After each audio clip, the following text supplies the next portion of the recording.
It's like that.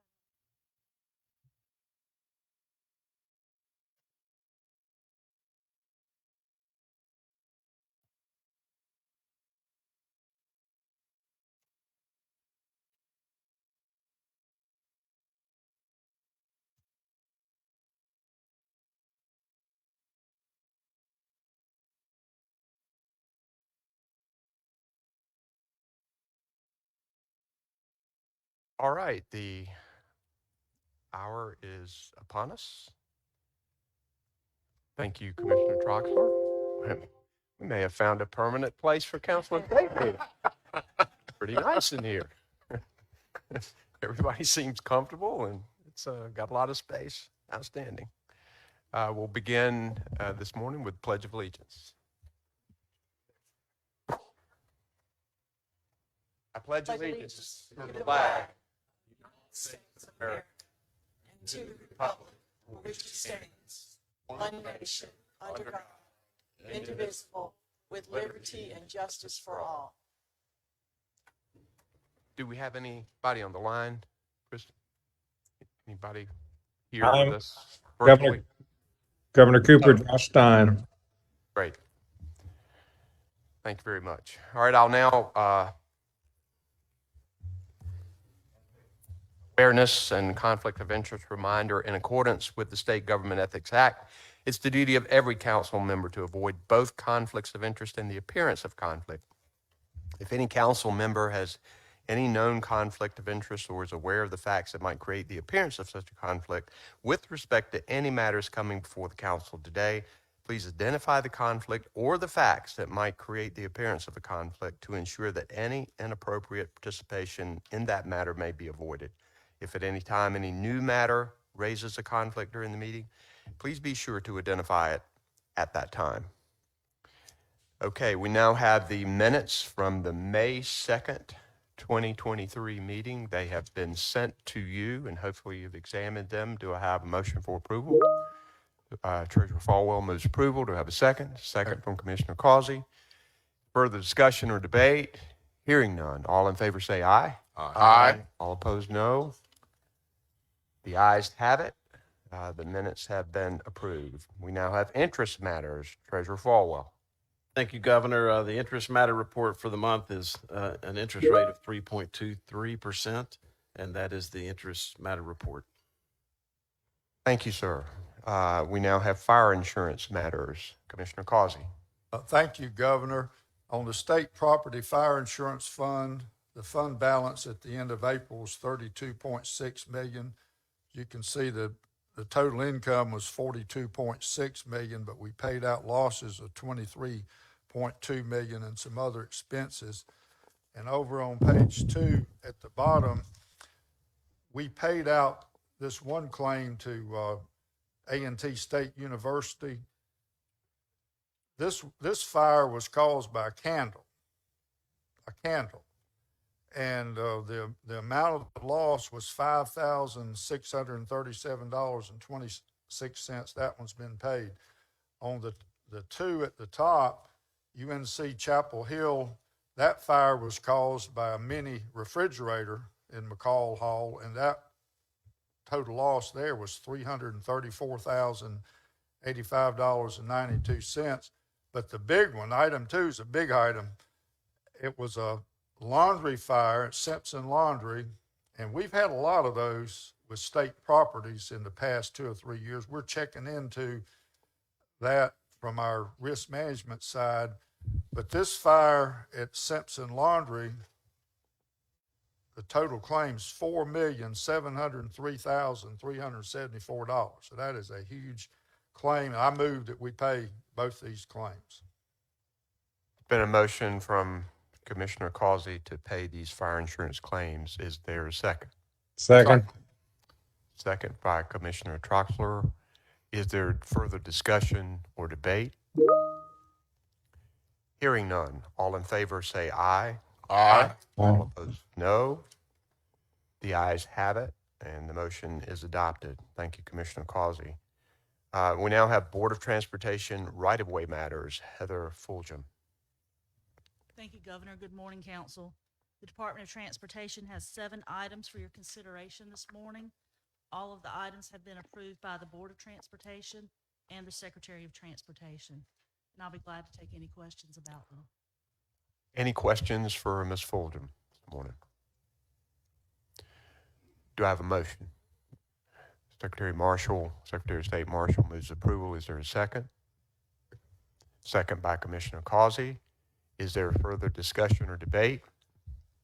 Hearing none. All in favor say aye. Aye. All opposed, no. The ayes have it. Thank you very much, Mr. Fulgham. The motion is approved. We now have state property matters from Tim Walton. Morning, Governor, members of the council. Before I start I'm gonna pull an item this morning on page 20 under disposition by lease.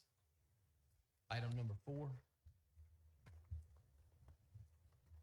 I need to pull that item from the agenda this morning, and with that, I have 31 items for your consideration and approval.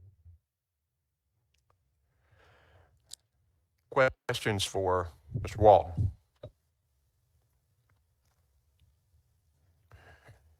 And members of the audience, these have been sent to Council of State members, and they've all reviewed them, and staff has reviewed them. If there are no questions, do I have a motion? Move approval. The Attorney General moves approval. Is there a second? Second. Second, Commissioner Troxler. Governor? Yes. Thank you, Treasurer Falwell. Yes, sir. I'll be voting no on this. I have, for years, have had concerns about the relationship and what I feel like is a lack of transparency between some of the foundations at our public universities and how they ultimately end up in our report. Secondly, I may have a conflict regarding the sale of the DMV property. As the chair of the Local Government Commission, just a few hours from now, we'll be dealing with another really important matter where somebody may be overpaying for something. So for those reasons, I'll be voting no. Okay.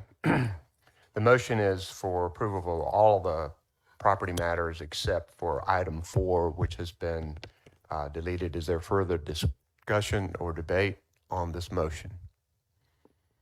Hearing none. All in favor say aye. Aye. Aye. All opposed, no.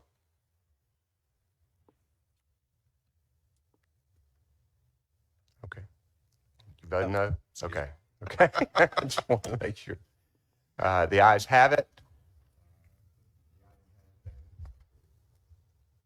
Thank you, Governor. Okay. We've got our other matters in our roundtable discussion. So Secretary of State Marshall, we'll start with you. Good morning, Governor, and thank you for this opportunity.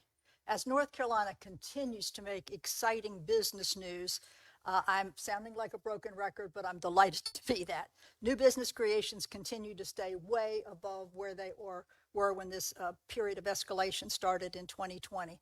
This sustained is our new normal, and it's good for the NC economy. And my staff is working just as hard as they can to ensure these new business creators get up and running as quickly as possible. 2 weeks ago, I was in Brevard for a small business roundtable to discuss my initiative, Rural Rise NC. Rise is Resources for Innovators, Startups, and Entrepreneurs, which connects new businesses with crucial local's the key thing, business resources that can help them succeed. And I'll tell you, the entrepreneurship in Transylvania and Henderson County is alive and well and excited. I was heartened by the dedication and commitment of these small business owners. One thing was also an inspiration to me as we did a Main Street tour and visited 3 businesses. 2 of them were solely owned by females, and the other one was owned by a married couple, and females were taking the lead. So I'm very pleased about that. So I feel energized about these rural communities. And Governor, as this week we have a first. Tomorrow and Thursday will be the first ever joint visit by the United States Ambassador from Moldova, Kent Logston, and the Moldovan Ambassador in Washington, Vera Usu. The North Carolina-Moldova bilateral partnership, it's in the 24th year, has been called the best partnership of its kind by the State Department. Moldova, our sister state in this relationship, had a fantastic weekend when they hosted the European Political Organization, where 42 European heads of state or their designee and 700 journalists attended a meeting in Moldova. This is a tremendous plus for the country in so many ways. exposure by all these journalists is fantastic. The fact that they pulled it off very, very well. President Marcone, President Zelensky were there, and several other heads of state. So it's a very positive sign for democracy in that part of the world. So Governor, we look forward to our meeting with you tomorrow, and we'll also be meeting with many of the partnership projects in education, medical, and library, as well as with the North Carolina National Guard. We've got 2 jam-packed days for these 2 ambassadors. So as always, keep our friends and partners in Moldova in our thoughts. They continue to house more Ukrainian refugees per capita than anywhere else in the world. So thank you. Thank you, Madam Secretary of State. Your leadership has been instrumental in this partnership, and one of the reasons why the U.S. State Department gave this designation. This country of Moldova has been in a precarious position since its existence, and even more so now with Russia's invasion of Ukraine. So thank you for that continued relationship, and I look forward to the meeting tomorrow. It'll be fun. Yeah, thank you. Commissioner Troxler. Governor, I want to welcome everybody to the North Carolina Ag Science Center. This is probably the state-of-the-art, most modern state lab there is in the nation, and believe me, it is the focus of discussion across the country. We are so fortunate to have been able to do this through the bond issuance, and what we did was combined all of our labs that we had that were built in the from 1950s to 1970s that were outdated, and we were able to move all of these labs together for efficiency and cross-training, and it has shown great benefit. We actually house the Food and Drug Division, Pesticide and Structural Pests, the Vet Division, the Standards Division, and Motor Fuels here in this lab. And it was 5 years from inception to build out. I'm proud to say there were about 200 different employees involved in the design of this building so that we had exactly what they needed to do their work efficiently and comfortably. So it's worked well. We bit off a lot, and the last 6 months we realized how much. Each one of these labs and divisions has to have a separate air system. And it sounds simple, but it ain't, we found out. But thanks to a lot of good engineers and construction companies, we're able to pull that off, and it now works perfectly. This is so important because we are responsible for food safety and the animal health of all the big animal industry that we have, and certainly pesticides and structural pests are so important, and you don't want water in your fuel, and you want the correct octane level, so this is where it all happens. On another front, during the Got to Be NC Festival, we had a really good festival, but I announced that agriculture and agribusiness is now over $100 billion in economic impact. In fact, it's $103.2 billion. And these are 2021 figures. The figures stay behind a couple years. We had lost a little ground during the pandemic, but we came roaring back. It was up from 92.6 billion the year before. So I know we had a really good year last year. I think we're in a stage of sustained growth in agriculture and agribusiness, the #1 industry in the state. And so we are so proud that that happened. I thought we would have gotten there earlier than we did, but unfortunately, a couple major hurricanes and some tropical storms and a pandemic got in the way. But the future is nothing but bright for ag in North Carolina. We've got some major hurdles to overcome in the future, but we'll take those head on and make sure that North Carolina remains green and growing. And on a personal note, I do want to thank everybody for your thoughts and prayers during Sharon's illness. She is now at home and slowly regaining strength, and the recovery process, they say, could take 3 to 8 months, but she is much, much better. She's got one problem, and that is her cook is not very good at what a cook's supposed to do. She did tell the doctor last week that I was a Gestapo when it came to protein and water, so I guess I'm doing my job. Got 2 words for you, Uber Eats. Commissioner Troxler, thank you for your leadership and particularly in getting this complex up and running and for helping to maintain one of the main economic drivers in our state. We're glad to be here today. Thank you. Treasurer Falwell. Thank you, Governor. Start off just to recognize 3 of our interns are here with us today. Grayson Fuller, who just graduated from Auburn University, Daniel Baker, who's attending North Carolina State, and Gray Brooks, who's attending Hampton-Sydney. My remarks today have to do with health care. I want to thank Commissioner Causey for the work that he's done on House Bill 346. Governor, I believe that bill is on your desk right now. I will tell you that it's important for me to say to you and to the entire Council of State that the chief regulator of this state, Commissioner Causey, who was duly elected by the people of North Carolina to protect the consumers of this state, has put forth amendments that I hope that even as this sits on your desk that you will consider. Amendments that he believes and others believe will actually protect the consumers in North Carolina as Blue Cross has built up not hundreds of millions but billions of dollars of reserves, which ultimately belong to either the taxpayers or the policyholders of North Carolina. I would also like to say a couple more things about that particular piece of legislation. It's often said that the reason that they need this legislation is because they lost the state health plan. They did not get the highest score after 44 years.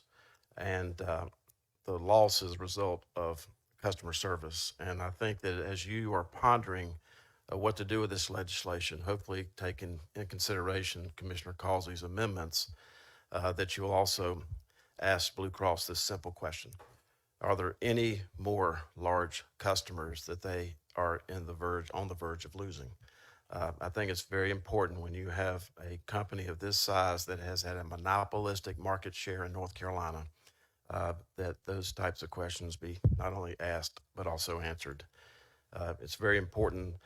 And finally, just another article that came out. This one happens to be from Minnesota regarding medical debt. This article starts off with what's happening to the average people in Minnesota, but it's also happening to the people of North Carolina. Their wages are being garnished because of medical debt. Their credit scores are being destroyed because of medical debt, which stunts their upward mobility, costs them more for their cell phone, more for their basic liability insurance on their car, prevents them from getting any kind of housing in these communities. And now we have examples, not just in Minnesota, but I believe in North Carolina, where people's tax refunds are being garnished because of things associated with medical debt. It's an important issue. I'm the keeper of the public purse. I'm not supposed to be in the position of protecting the consumer, but these issues are so important that I feel like I had to bring these to your attention. Thank you and the council for listening. Thank you, sir. Superintendent Druitt. Good morning. Nothing today. Thank you, Governor. Okay. Commissioner Causey. Thank you, Governor. I hadn't planned to speak on the Blue Cross bill, Governor, but I want to thank Treasurer Falwell for his comments, and I do share his concern, as you know, and I'm still hearing from people across North Carolina that are very concerned about that bill. So I certainly would appreciate you taking a hard look at it, because in my opinion, it did not have a fair hearing in both chambers because of the pressure that Blue Cross put on it politically to get it pushed through. But it did have bipartisan support, there's no doubt. But I'm not sure that the legislators heard from all the folks I heard from across the state. But this past Saturday was Smoke Alarm Saturday across North Carolina, and we had fire departments all across the state that were going around into communities that lacked smoke alarms. And I went around with the Greensboro Fire Department in Guilford County and also the Pinecroft Sedgefield. And some of these departments had ambitious goals. I know Greensboro had a goal of 200 to install 200 smoke alarms in one day. Pinecroft Sedgefield, a smaller department, had a goal of 90, and a number of departments had their own goals, but I've not seen the official numbers, but I believe we installed in excess of 5,000 smoke alarms. And some of these homes, like one I went to outside of Greensboro, it was a large home. They had 6 or 7 children inside the home, 3 bedrooms, and not a single smoke alarm. There was one old smoke alarm that wasn't working. But I know the firefighters were just very pleased that they were able to get working smoke alarms in those homes. And I know last year when we did this, there was a situation in my home county where a fire occurred, and the people were able to get out of that house because the firefighters from that fire department had installed a smoke alarm about 2 months earlier. So just a shout out, Governor, to all our firefighters that participated in Smoke Alarm Saturday. Thank you, sir. Commissioner Dobson. Thank you, Governor. June marks the official start of summer, which in North Carolina means heat and humidity. Please be aware of symptoms of heat illness, whether you're working or playing outdoors. Remember to drink plenty of water, take frequent breaks, and wear lightweight, breathable clothing because it is going to get hot. Last month, I had the opportunity to travel to the Outer Banks to present the Safety and Health Achievement Recognition Program Award to Cape Hatteras Electric Cooperative. They are a member-owned electric cooperative serving business and residents on Hatteras Island in Dare County. The cooperative has 350 miles of distribution lines in the one county it serves. It has been serving Hatteras Island since 1945 and currently has about 7,900 members. The cooperative has been working with DOL OSH Consultative Services since 2013, and that's one of the things I'm very appreciative of them. It's not just getting a level of certification with part of our safety program, but maintaining that over the last decade is not easy to do. So I want to give a shout out to them. Lastly, I started Safety Awards banquet season back at the end of March, and the season will be finishing up this month, hopefully. During the month of May, I attended 7 Safety Award banquets. We have 9 banquets on the calendar for June. The program recognizes private and public businesses that achieve and maintain good safety records. And as a side note, one of the things I'm going to miss most when my time at Labor is over is going to these safety award banquets and meeting with these individuals who are passionate about safety and health in the workplace and want to go the extra mile to receive these awards. They take it very, very serious, and you can see it in everything they do and say. And it's just been an honor to work with them and to get to know them. So I wanted to thank them here today. Thank you, Governor.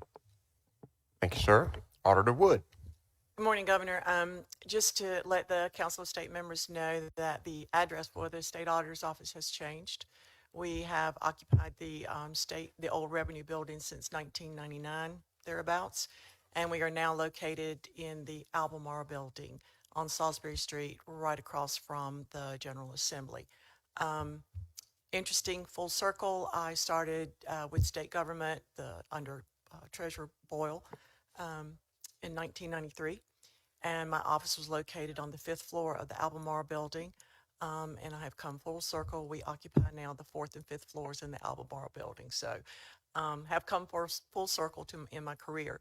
We were a part of a pilot project for the General Assembly to cut our footprint and to be more efficient in the space that we use and to be more collaborative in the work what we do. When staff are heads down, can be from home. When we need to collaborate, meet, and we have laid that out, we are in the office. And so I have half my staff in the office 5 days a week. So we are excited about our new location. It is state-of-the-art, and the staff's excited about it. And I want to give a shout out to my staff we had to go through 20 plus years of stuff that had accumulated in the state auditor's office, and we've had to go through and determine what needed to be saved, what needed to be archived, and what could be shredded. And so my staff has done that, as well as maintain our work and what we needed to get out the door. So a big shout out to my staff. But again, State Auditor's Office is now located in the Albemarle building. Thank you, ma'am. Lieutenant Governor Robbins. Our office also has some interns in here, I believe, somewhere. Do we have interns in here? We do. Stand up. We've got a couple of interns in here, and I point that out because it's been a real pleasure to have those interns in our office and see them and see those talented young people, the energy that they bring to the office, the great ideas that they bring to the office. You know, a lot of times, some of us older folks, we're pretty disparaging against the younger generations. We talk more about what they can't do than what they can do. We talk more about what they don't know than what they do know. And it reminds me of another generation back in the 1920s and the 30s, and the folks that came before them said the same thing about them. If we ever get in any trouble in this country, it's going to be a bad day because these young people don't know anything. Well, today is June the 6th. And about 80 years ago, that generation stormed the beaches of Normandy and freed Europe. So let's not ever discount what our young people are doing. We've got some great young people out there that are doing some great things. I've traveled across the state and seen them. I've met them in my office. So let's continue to pour into these young people to make sure that they indeed will be the future of this state and this nation. So thank you, young people, for being here. Thank you, Governor. Governor, Yes. I have one more thing. I think this voice comes from above here. Voice. Yes, sir. There's one thing I wanted to do. I am blessed to have some of the very best employees there are anywhere, although there are not enough of them right now. But one I am very sad to say is leaving me. Dr. Sandy Stewart, would you stand up? Dr. Stewart was 7 years as research station director and then 5 more years as assistant commissioner for agricultural programs. And he has been named the new president of Sand Hills Community College. And my congratulations to him. When I found out he was in the running, I was in shock for quite some time. But today I feel like a proud papa. Very deserving, and I certainly hope Sand Hills realizes the jewel that they have. We're going to miss him, but he's going to be replaced by Dr. Joe French, who has been superintendent of the Upper Piedmont Research Station for 29 and a half years. So we hate to say Sandy leave, but we are bringing in another crackerjack to work with ag programs. And the other thing is, if I would invite the council of state members to join me out front at the desk. I'd like to take a picture. I don't know if we've ever done that before, but I would like to have a picture. And there are going to be some short tours of the lab if you have time and would like to peek around a little bit. We'd be glad for you to do that. Thank you, sir. This has been a great venue, and we appreciate the hospitality, and I look forward to doing that. Last night. Did you need a motion for us to make this permanent? Just kidding. I'm not. We'll discuss it. We'll discuss it. Last night I was preparing a statement that I was going to put on social media and send out about D-Day, about June 6, 1944.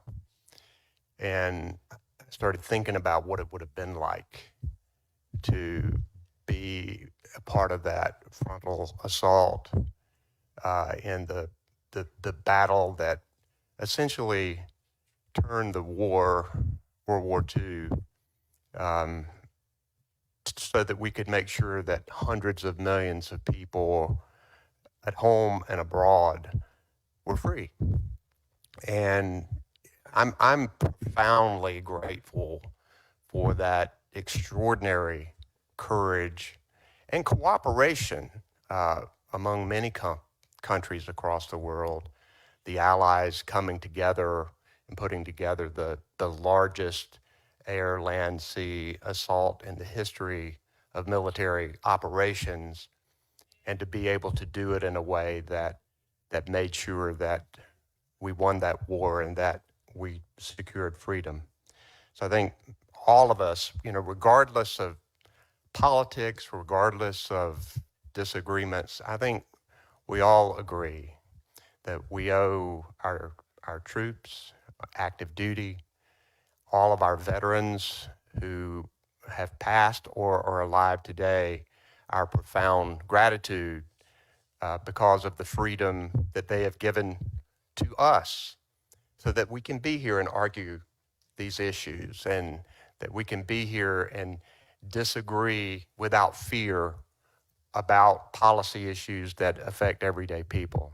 That is something that I think is remarkable, and we continue to depend on them today in a world that things could go wrong at any time, making sure that we have a strong military and people willing and courageous enough to do the job. So today we will adjourn this meeting in honor of all of the troops and our veterans, and particularly those who participated in D-Day, June 6, 1944. We are, And and those missing in action, yes, we can add that too. We are adjourned. Thank you.